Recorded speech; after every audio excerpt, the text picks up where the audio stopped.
a development and welfare board for denotified nomadic and semi-nomadic communities. In a written reply in Rajya Sabha, the Minister of State for Social Justice and Empowerment stated that a development and welfare board for denotified nomadic and semi-nomadic communities was constituted for development and welfare of denotified nomadic and semi-nomadic communities in 2019.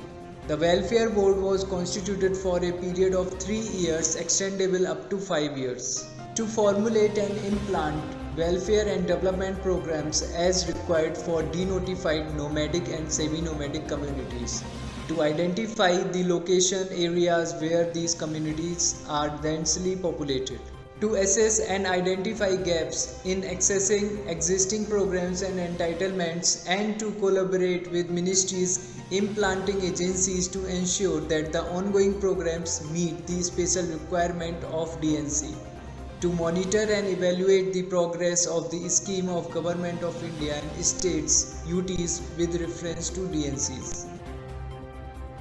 Schemes for denotified nomadic and semi-nomadic communities. Dr. Ambedkar Pre-Matric and Post-Matric Scholarship for DNTs. This is centrally sponsored scheme was launched in 2014-15 for the welfare of those DNT students who are not covered under SC, ST or OBC.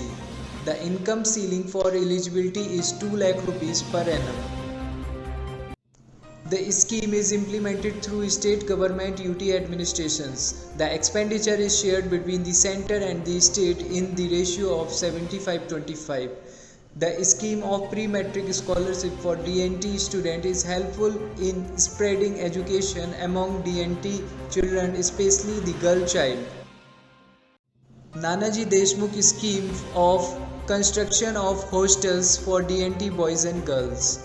This centrally sponsored scheme launched in 2014-15 is implemented through state governments, UT administration, central universities. The aim of the scheme is to provide hostel facility to those DNT students who are not covered under SC, ST or OBC to enable them to pursue higher education. The income ceiling of eligibility is rupees 2 lakh per annum. The central government provides a maximum of 500 seats per annum throughout the country.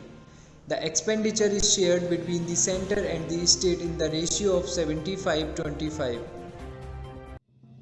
About denotified nomadic and semi-nomadic communities.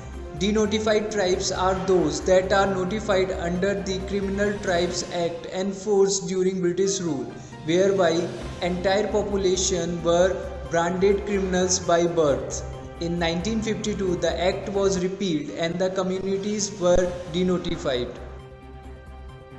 The nomadic tribes maintain constant geographical mobility, while semi-nomads are those who are on the move but turn to fixed habitats once a year, mainly for occupation reasons. The distinction between nomadic and semi-nomadic do not involve distinguishable ethnic categories or social groups. It rather describes the degree of mobility practiced by them.